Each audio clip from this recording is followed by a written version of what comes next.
السلام علیکم، ناولز کا سفر میں خوش آمدید۔ آئیے چلتے ہیں باسل کے 7ویں ایپیسوڈ کی جانب۔ سورج سرمئی اور نارنجی روشنی کی چادر میں لپٹا غروب ہو رہا تھا۔ سارے دن کی انتھک پلک جھپکے بنا ذمہ داری نبھانے کے بعد اب تھکا ماندہ سا آنکھیں مونتا سورج دنیا کو ملگجے اندھیرے میں غرق کر رہا تھا۔ سورج کے غروب ہوتے ہی چین کے شہر شہنگائی اور اس کے مضافات میں بلند و بانگ عمارتیں روشنیوں میں نہا گئی تھی، مگر اسی شہر میں یہ ایک جگہ ایسی تھی جہاں نہ سورج نکلنے کا پتہ چلتا تھا اور نہ غروب ہونے کا۔ بس جب سفید بتیاں سرخ بتیوں میں تبدیل ہو جاتی تو رات ہو جاتی، اور پھر جب سفید میں تبدیل ہو جاتی تو پھر صبح ہو جاتی۔ زندہ انسانوں کے اس قبرستان میں آج اس کا دوسرا دن تھا، اور یہاں کا ہر پل ایک صدی پر محیط محسوس ہو رہا تھا۔ لڑکیوں کی آوازوں کی بھنبھناہٹ کے ساتھ کبھی دردناک چیخیں اور کوڑے مارنے کی آوازیں ابھرنے لگتی تھی۔ جیسے ہی کسی کو مارنے کی آوازیں ابھرتیں تو اس لڑکی کی دل خراش چیخیں اس بند قبروں کے درمیانی راہداری میں گونجنے لگتی، اور باقی سب زندہ لاشیں اپنے سر گھٹنوں میں دے کر کانوں میں انگلیاں گھسا لیتی۔ تمنا نے اسے بتایا کہ جب کوئی لڑکی ضد کرتی ہے کہ وہ کسی کلائنٹ کو خوش نہیں کرتی اور پھر اس کو یوں ہی کوڑوں سے مار پڑتی ہے۔ آج دوسرے دن، اب یہ وقت تھا جب خاموشی پھیلنا شروع ہو چکی تھی۔ آج اسی جگہ اسے پھر سے شام ہو گئی۔ روز رات کو نیند کی وادی میں جانے سے پہلے وہ یہ سوچتی تھی جب آنکھ کھلے گی وہ یہاں نہیں ہوگی۔ جوئی پلنگ پر ٹانگیں لٹکائے ہاتھوں کو گود میں دھرے بیٹھی تھی۔ وہ تقریباً صبح سے ہزار بار سلاخوں سے پلنگ اور پلنگ سے سلاخوں تک کا چکر لگا چکی تھی۔ کمرے کے ایک کونے میں مسیدہ سی چادر پر تمنا فرش پر سجدہ کیے ناک اور سر کو فرش سے جوڑے ہوئے تھی۔ جوئی اسے کل سے جانچ رہی تھی کہ وہ دن میں 5 دفعہ یوں ماتھے اور ناک کو فرش سے جوڑ کر سجدہ ریز ہوتی تھی۔ یہاں وقت کی جانچ کے لیے کسی قسم کی کوئی گھڑی موجود نہیں تھی، اس لیے وہ اندازے کے مطابق وضو کرتی اور پھر اپنے پلنگ کے گدے کے نیچے سے چھوٹا سا صاف کپڑا نکال کر فرش پر بچھاتی اور نماز ادا کرنے لگتی۔ اور آج بھی وہ 4تھی دفعہ یہی عمل دہرا رہی تھی۔ جوئی نے گہری سانس خارج کی اور رخ موڑے باقی دونوں لڑکیوں کی طرف دیکھا۔ وہ دونوں ایک ہی پلنگ پر لیٹی محض گفتگو تھی۔ یہاں باتیں کرنے اور رونے کے علاوہ کچھ نہیں تھا کرنے کو۔ لڑکیوں کے پاس لباس کے علاوہ کوئی چیز نہیں تھی، حتیٰ کہ بالوں کو باندھنے کے لیے بھی یا لگانے کے لیے بھی کسی قسم کی کوئی پن نہیں تھی۔ کمروں میں پنکھے نہیں تھے، چھت چھوٹی تھی، اوپری پلنگ پر لیٹنے والی اگر اپنی ٹانگ اٹھائے تو چھت سے ٹکرا سکتی تھی۔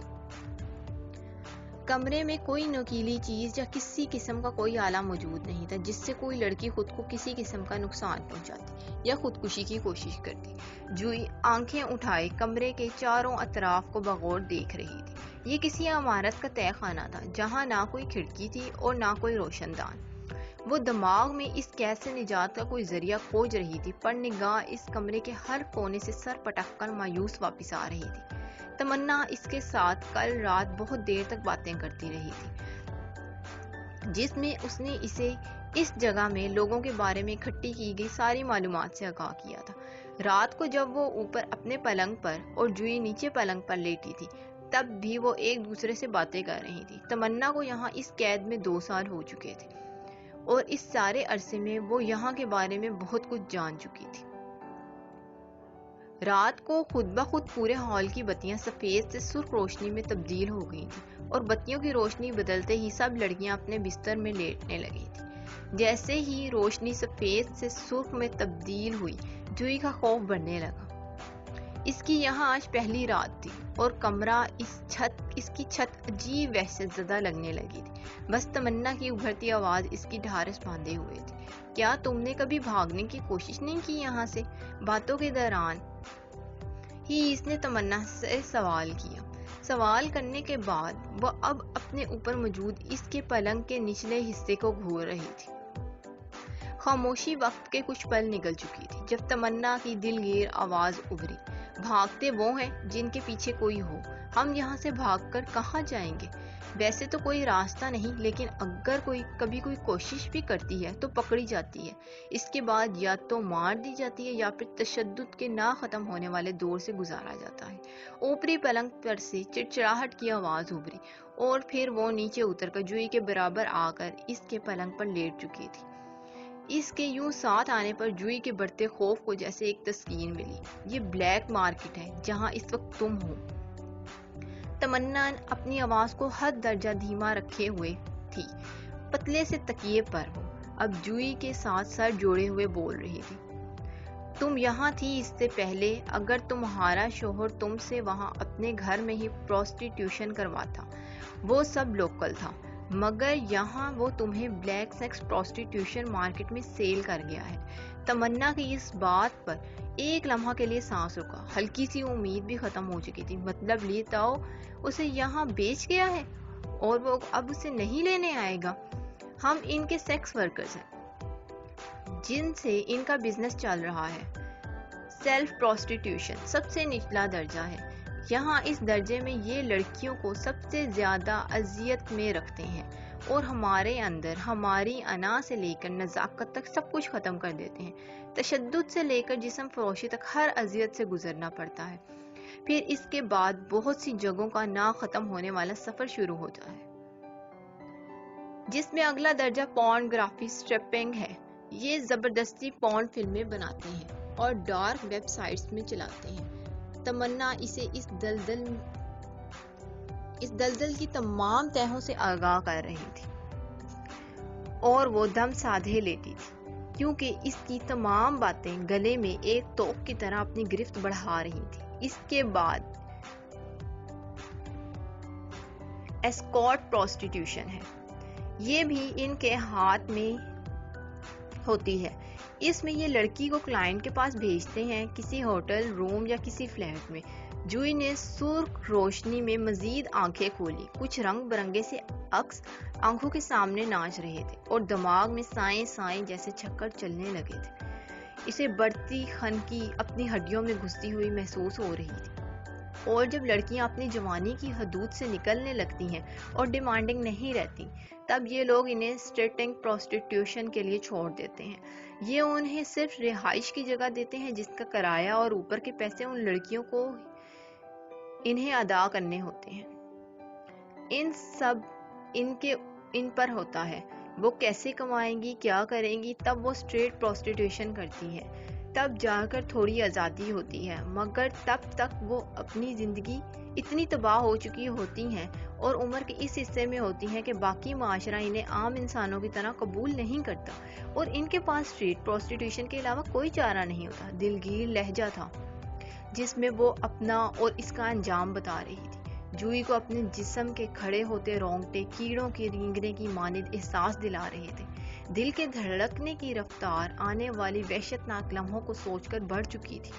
یہاں اس بلیک مارکیٹ میں سب لڑکیاں 22 سے نیچے کی ہیں اور وہ ابھی سب سے نچلے درجے میں ہیں. مطلب ہم سیلف سیکس ورکرز ہیں. ان کو یہاں کلائنٹ کے پاس کم بھیجا جاتا ہے. صرف چند جو سیلف سے ایکسپرٹ کے درجے پر جاتی ہیں ان کو کلائنٹ کے پاس بھیجتے ہیں.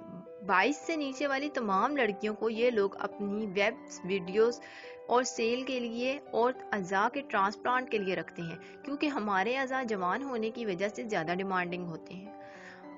وہ تمنا کو کوئی وحشتناک داستان سناتے ہوئے محسوس کر رہی تھی. شاید وہ اسے ذہنی طور پر آنے والی ساری اذیتوں کے لیے تیار کر رہی تھی تاکہ وہ یہاں سے بھاگنے کے بارے میں سوچنا چھوڑ کر اس زندگی کے ساتھ سمجھوتا کر لے.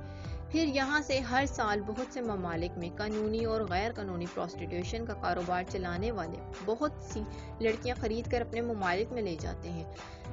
وہاں تمام لڑکیوں کو بکریوں کی طرح پیش کیا جاتا ہے اور ان کی بولیاں لگائی جاتی ہیں.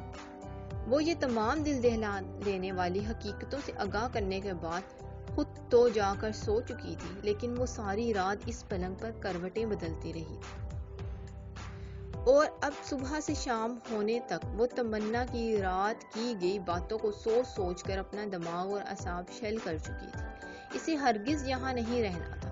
اس کا انجام اتنا بھیانک کیسے ہو سکتا تھا؟ دماغ آج بھی دل کو رد کرتے ہوئے اپنے ساتھ ہو جانے والی اس انہونی کو قبول کرنے کے لیے تیار نہیں تھا۔ وہ اپنے خیالوں میں الجھی سامنے تمنا پر نگاہیں گاڑے ہوئے تھی۔ تمنا نے سلام پھیرا اور دعا کے لیے ہاتھ اٹھائے۔ اس سارے دن میں وہ ان 5 وقت میں تمنا کے چہرے پر ایک عجیب سا سکون دیکھتی تھی۔ جب وہ وضو کے بعد واش روم سے واپس آتی اور اپنے اسکارف کو اپنے سر کے گرد لپیٹتی تو اس کے نکھرے سے چہرے سے ٹپکاتا پانی اور چہرے پر موجود طمانت اسے اندر سے کوچکے لگانے لگتی۔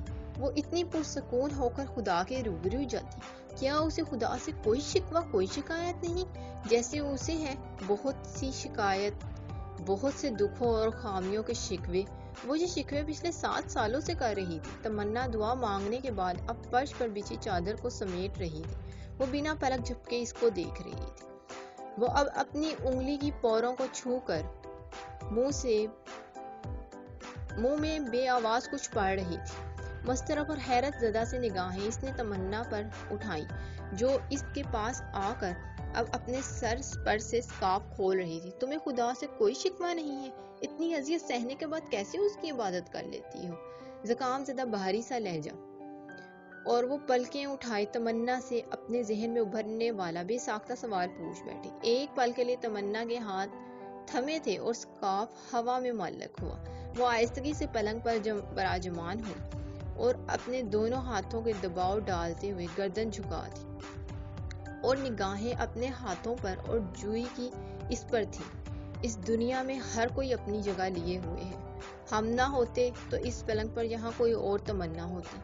وہ جانتا ہے کس کی برداشت کس جگہ کے حساب سے اس نے ہر کسی کو اس کی برداشت کے حساب سے اس دور اور اس جگہ پر رکھا ہے جہاں ہونا چاہیے۔ تمنا کا ٹھنڈا برف لہجہ جوئی کے تنے اعصاب پر جیسے پھوار کی طرح برس رہا تھا۔ اس سے کس بات کا شکوہ کروں کہ ہم یہاں کیوں ہیں؟ ہماری جگہ کوئی اور تمنا کیوں نہیں؟ ہم اتنے سنگ دل نہیں ہیں کہ یہاں اپنی جگہ اپنی کسی اور لڑکی کے ہونے کا شکوہ کریں۔ اس نے یہاں رکھا ہے تو ہمارا رزق یہیں کا ہے۔ اس کے لہجے میں ایک ٹھہراؤ تھا، ایک درد تھا، لیکن ہاں شکوہ کہیں نہیں تھا۔ خودکشی حرام ہے، موت کی دعا کفر ہے، مگر یہاں سے نجات صرف موت ہے، اس لیے ہم دعا میں نجات مانگتے ہیں۔ بے شک ایمان ہے کہ ہر مشکل کے بعد آسانی ہے اور ہم اس آسانی کے انتظار میں ہیں۔ اس نے جھکی گردن اٹھائی اور جوئی کی طرف دیکھا۔ جسم ناپاک ہے، روح اور دل نہیں، اور جسم کی کیا وقت، وہ تو یہی مٹی میں گل سڑ جائے گا۔ اس کے پاس تو روح جائے گی جسے جھنجھوڑ کر نوچ کر بھی یہ درندے ناپاک نہیں کر سکتے۔ ہم وضو کرتے ہیں تو اپنی آنکھوں سے یہ تصور کرتے ہیں کہ سب نجس اور ناپاکی دھل کر بہہ گئی ہے، اور اپنے ہاتھوں کو دیکھ رہی ہو۔ بے ہنگم شور اٹھا، سلاخوں کے آگے ڈبے پھینکے جا رہے تھے، لڑکیاں بھاگ بھاگ کر دروازوں کی طرف جا رہی تھی۔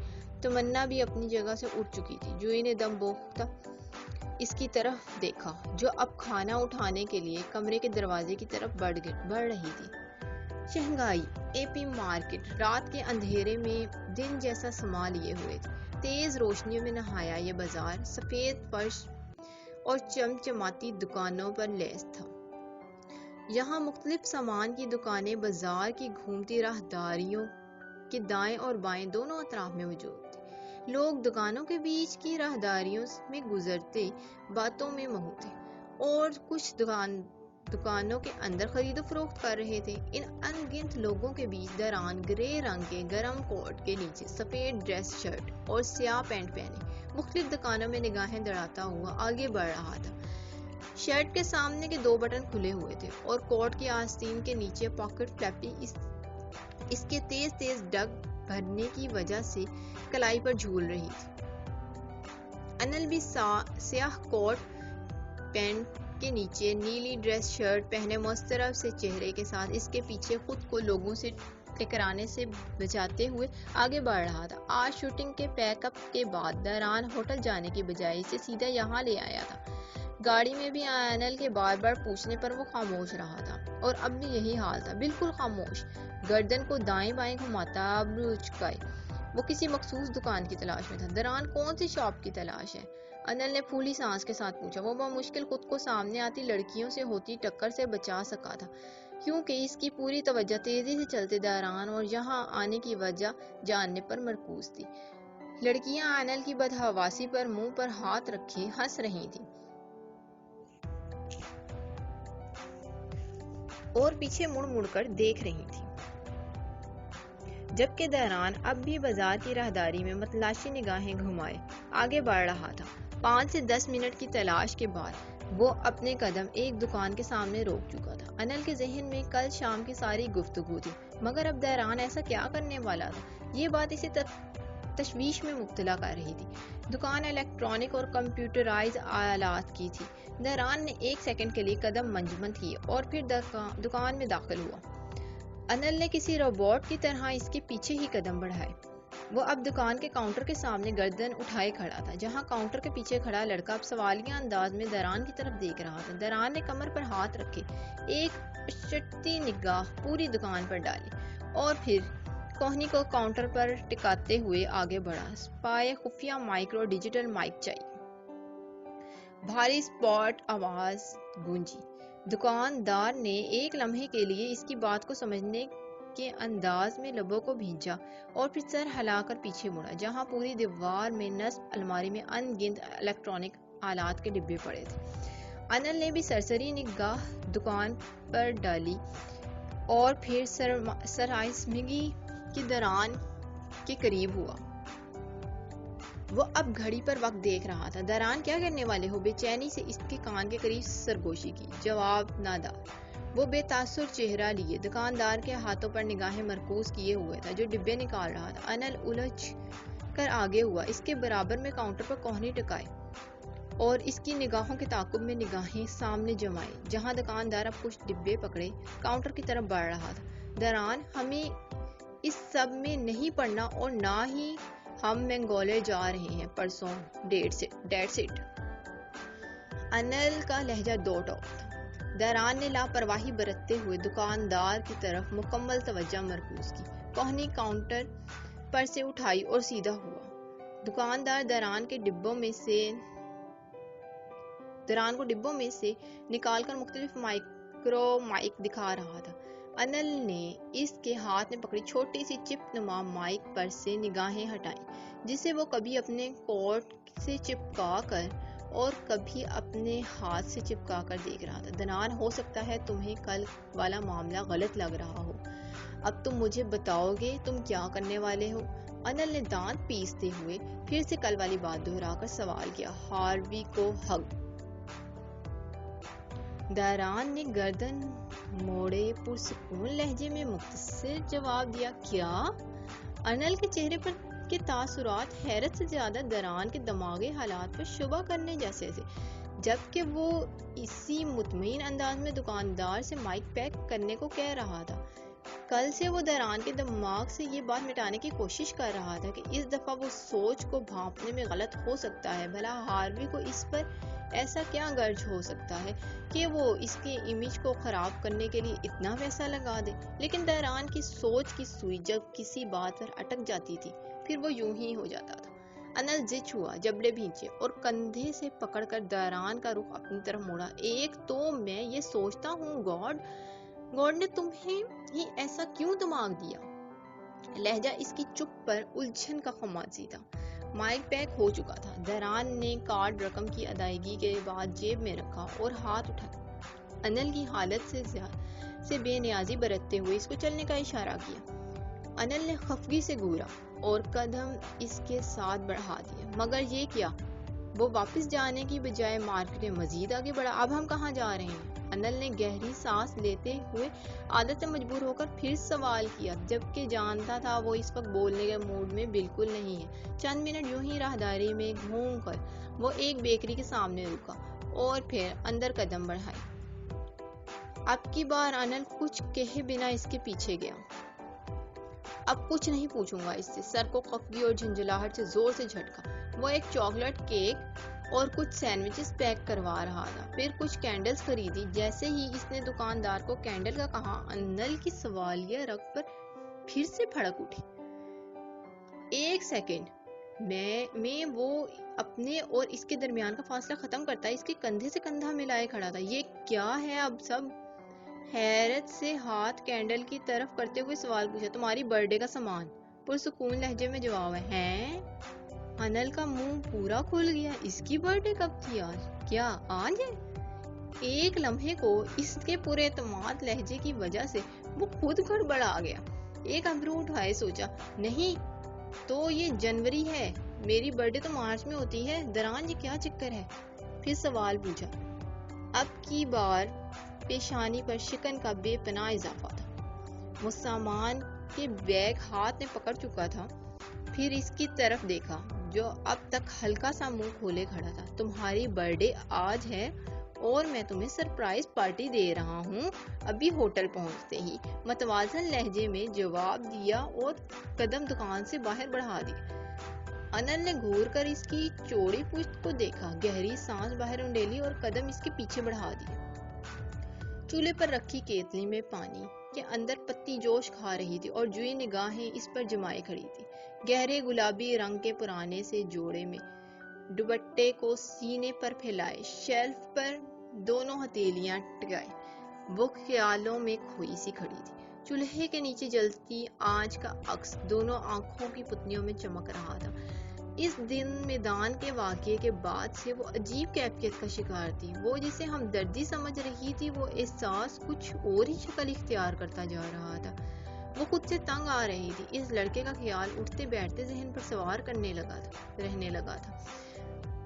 دران کا اس سے ٹکراؤ اب بھی ویسے ہی ہوتا تھا، لیکن وہ اب اس کی طرف دیکھنے سے کترانے لگی تھی۔ قہوہ پک چکا تھا۔ آنچ کو ہلکا کر کے وہ مڑی، فریج میں سے دودھ نکالنے کے برآمدے میں آئی تو جان کی آواز پر فریج کو کھولتے ہاتھ لمحہ بھر کو تھم گیا۔ لڑکی، اس نے اسلام قبول کر کے مسلم لڑکے سے شادی کر لی ہے۔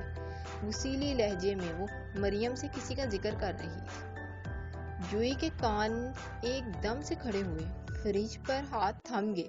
جان رات کا کھانا کھا رہا تھا۔ وہ آج بہت دیر سے گھر آیا تھا اور اب وہ اور مریم لاؤنج میں لگی کرسیوں پر براجمان تھے۔ کھانا سامنے لکڑی کی چھوٹی سی میز پر رکھا ہوا تھا۔ جان کھانے کے بعد چائے لازمی پیتا تھا۔ سنانا سو چکی تھی اور جوئی اب جان کے لیے ہی چائے بنا رہی تھی۔ کون؟ مریم کی تشویشناک آواز ابھری۔ اپنے عاشق بھائی کی بیٹی، اور کون؟ جان نے نوالہ توڑتے ہوئے ناک چڑھا کر وسیلے لہجے میں جواب دیا۔ جوئی نے جلدی سے دودھ کی بوتل نکالی اور فریج بند کیا۔ او خدا! تو اب مریم کا ہاتھ بے ساختہ دل پر گیا۔ اب کیا؟ سر پکڑ کر بیٹھا ہے عاشق بھائی، بیچارہ کیا کر سکتا ہے غریب بندہ، جب جوان بیٹیاں ہی عزت کا خیال نہ کریں تو کیا کرے؟ جان کے لہجے میں نفرت جھلک رہی تھی۔ جوئی کے دل کی دھڑکن بے وجہ تیز ہوئی اور تیزی سے کچن میں داخل ہوئی، کان اب بھی باہر ہی لگے ہوئے تھے۔ سالن اور ڈالو، جان نے روب سے پاس بیٹھی ہوئی مریم کو حکم دیا۔ مریم جو خیالوں میں غرق تھی سٹ پٹا کر سیدھی ہوئی اور پیالی میں سالن اور ڈالنے لگی۔ جوئی اب دودھ کیتلی میں ڈال رہی تھی۔ جوئی اور سنانا کہاں ہیں؟ جان نے سر جھکائے نوالہ توڑتے ہوئے عجیب شاکی سے لہجے میں سوال کیا۔ سنانا سو گئی ہے، جوئی چائے بنا رہی ہے آپ کے لیے۔ مریم نے فوراً مؤدبانہ جواب دیا۔ بچیوں پر دھیان رکھو۔ تھکا سا لہجہ تھا۔ کیسی باتیں کرتے ہیں، میری جوئی اور سنانا ایسی نہیں ہیں۔ مریم نے فوراً اس بات پر خفگی ظاہر کی۔ وہ ایسی نہیں ہیں، لیکن وقت ایسا ہی ہے۔ جوئی کے امتحانات کے بعد اسے بس گھر بٹھا لو۔ اب کی بار جان کا لہجہ زیادہ سخت تھا۔ مریم نے ایک دم بھویں کھٹی کی۔ کیسے بات کر رہے ہیں، اس کو بہت شوق ہے پڑھنے کا۔ مریم گڑبڑا کر وضاحت دینے لگی۔ نہیں، کوئی ضرورت نہیں ہے، میری چائے میرے کمرے میں لے آؤ، جان نے قطعیت سے کہا۔ ایک جھٹکے سے اپنی جگہ سے اٹھا اور کمرے کی طرف بڑھ گیا۔ جوئی کے ہاتھ چائے کے کپ میں ڈالتے ہوئے کانپ رہے تھے۔ آج کی ایپیسوڈ یہیں پہ ختم ہوتی ہے۔ امید کرتی ہوں آپ کو آج کی ایپیسوڈ پسند آئی ہوگی۔ چینل کو لائک، سبسکرائب اور شیئر ضرور کیجیے گا۔ کمنٹ میں اپنی رائے ضرور دیجیے گا۔